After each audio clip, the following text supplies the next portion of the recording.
आपके साथ आस्था कौशिक। दिल्ली में नीति आयोग की बैठक जारी है। प्रधानमंत्री मोदी की अध्यक्षता में 8वीं गवर्निंग काउंसिल की यह बैठक चल रही है, जिसमें मुख्यमंत्री योगी और उत्तराखंड के मुख्यमंत्री पुष्कर सिंह धामी समेत कई राज्यों के मुख्यमंत्री शामिल हो रहे हैं। बैठक में यूपी के 7 मुद्दों पर प्रेजेंटेशन हुआ है। साथ ही इंफ्रास्ट्रक्चर से लेकर एमएसएमई पर चर्चा की गई। 2047 तक भारत को विकसित राष्ट्र बनाने का लक्ष्य लेकर इस बैठक में रणनीति पर चर्चा की जा रही है। वही खास बात यह कि 7 राज्यों के मुख्यमंत्रियों ने इस अहम बैठक से दूरी बना रखी है।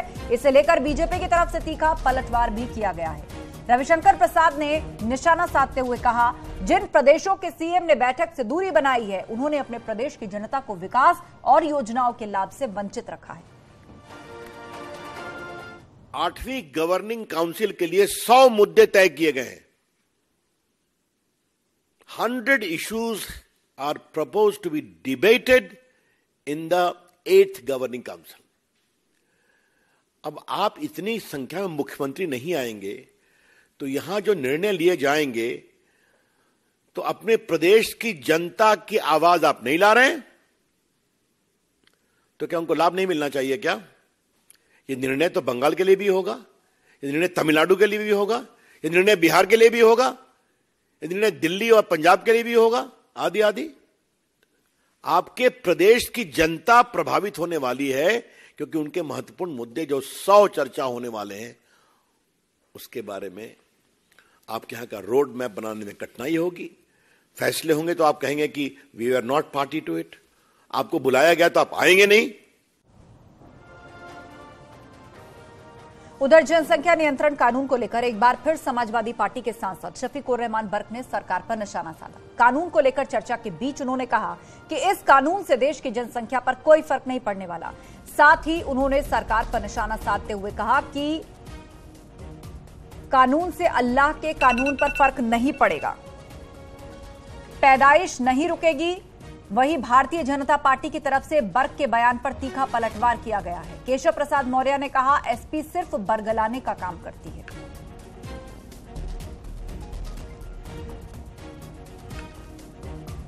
दुनिया भी आप जरा इस्तेमाल करके कोई कानून बना ले तो इससे अल्लाह के कानून पर कोई असर नहीं पड़ेगा, जनसंख्या पर कोई फर्क नहीं पड़ेगा। कोई फर्क नहीं पड़ेगा। जो उसे पैदा करने आए तो या बिल्कुल पैदाइश बंद कर देंगे आप, बंद तो हो नहीं सकती भाई। अभी ये कानून जो लाना चाहते हैं, जो स्कीम की, इससे कंट्रोल नहीं होगा, बर्थ कंट्रोल से कंट्रोल नहीं होगा, बल्कि हालात पर जब तुम्हें दुनिया में इस काबिल बनाया कि तुम्हारे हाथ में सारी दुनिया का निजाम दे दिया, मुल्क का निजाम दे दिया तुम्हारे हाथ में, तो तुम बहैसियत इंसान के सबके साथ एक साथ सलूक करो। उधर समाजवादी पार्टी के सांसद के बयान पर भारतीय जनता पार्टी की तरफ से तीखी प्रतिक्रिया आई है। और दुनिया के अनेक देश हैं जहां जनसंख्या वृद्धि को रोकने के लिए आवश्यक कदम उठाए गए हैं। भारत में भी जैसी आवश्यकता होगी उस दिशा में कदम उठाने की दृष्टि से संसद में चर्चा होती है, और वह भी संसद के सदस्य हैं, तो जो कहना होगा वहां संसद में कहें। जनसंख्या बढ़ोतरी किसी भी देश की दृष्टि से जब इतनी बढ़े, जो आज हम दुनिया की सबसे बड़ी आबादी वाले देश हैं और अभी हमारे यहाँ जनसंख्या नियंत्रण का कानून लागू नहीं है।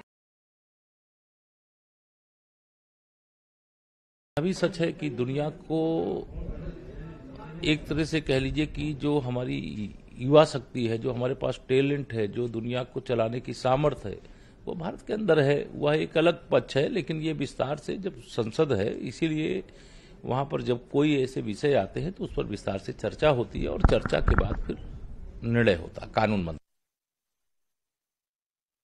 समाज को नकारात्मक दिशा में आगे ले जाने में बहुत आनंद आता है।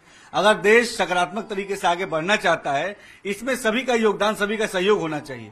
आज हमारे देश की जो जरूरतें हैं, बदलते समय में उनमें बदलाव आ रहा है, तो हमें भी उन बदलाव को समझते हुए सार्थक नीतियां, सार्थक कदम उठाने चाहिए, जो हमारी मोदी सरकार, योगी सरकार उठाती है। और अगर सरकार कोई सकारात्मक कदम उठाती है तो निश्चित तौर पे इसमें जो भी समाज का हित चाहता है उसको आगे आके इसका समर्थन, इसका सहयोग करना चाहिए।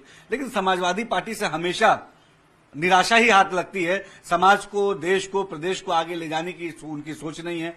हमेशा केवल समाज को जाति धर्म मजहब के नाम पे उलझाए रखना, जाति धर्म मजहब के नाम पे बांटे रखना, यही उनका एकमात्र एजेंडा है।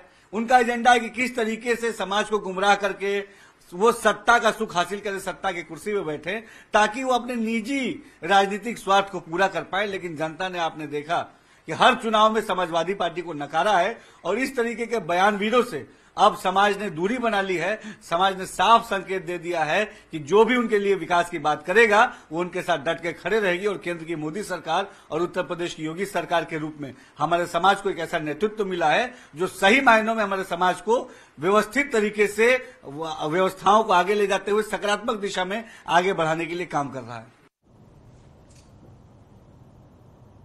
आगे बढ़ते हैं। अम्बेडकर नगर में पंचायत भवन में चेयरमैन के शपथ ग्रहण के दौरान अनोखी तस्वीरें सामने आईं। दरअसल अशरफपुर किछौछा में बीजेपी के उम्मीदवार ओमकार गुप्ता ने जीत हासिल की थी। आज उनका शपथ ग्रहण का कार्यक्रम था, लेकिन उन्होंने शपथ ग्रहण के पहले पूरे पंचायत भवन का शुद्धिकरण किया। साथ ही पूरे पंचायत भवन का रंग भी बदलकर भगवा रंग में बदल दिया। दरअसल इस पंचायत में पहली बार बीजेपी को जीत हासिल हुई थी, जिसके बाद बीजेपी उम्मीदवार ने कार्यभार संभालने से पहले भवन के शुद्धिकरण का काम किया।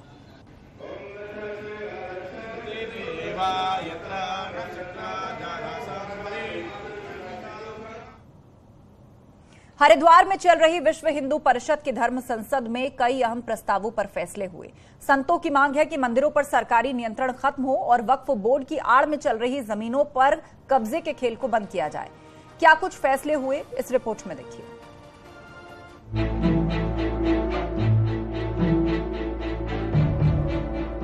विश्व हिंदू परिषद की 2 दिन तक हरिद्वार में चली बैठक में देश भर के साधु संतों ने एक मंच पर एक सुर में हिंदुत्व को मजबूत करने पर बात की। केंद्रीय मार्गदर्शक मंडल की बैठक का एजेंडा इस बात पर फोकस रहा कि कैसे पूरे देश में हिंदुओं को मजबूत किया जाए। विश्व हिंदू परिषद की बैठक में फैसला लिया गया कि दूसरे धर्मों के लोग साधु संत बनकर हिंदुओं के खिलाफ साजिश रच रहे, इसीलिए साधु संत गांव-गांव तक जाएंगे।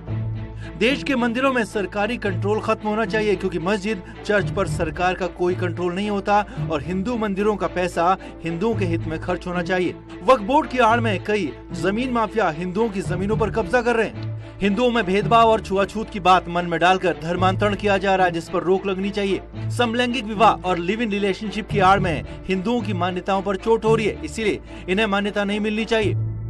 फिर मंदिर ही अपने हाथ में सरकारें क्यों रख रही है, और इसलिए हिंदू मंदिरों का जो नियंत्रण है वह एक पक्षपाती बात भी है, क्योंकि चर्च या मस्जिद के ऊपर सरकारी नियंत्रण नहीं है।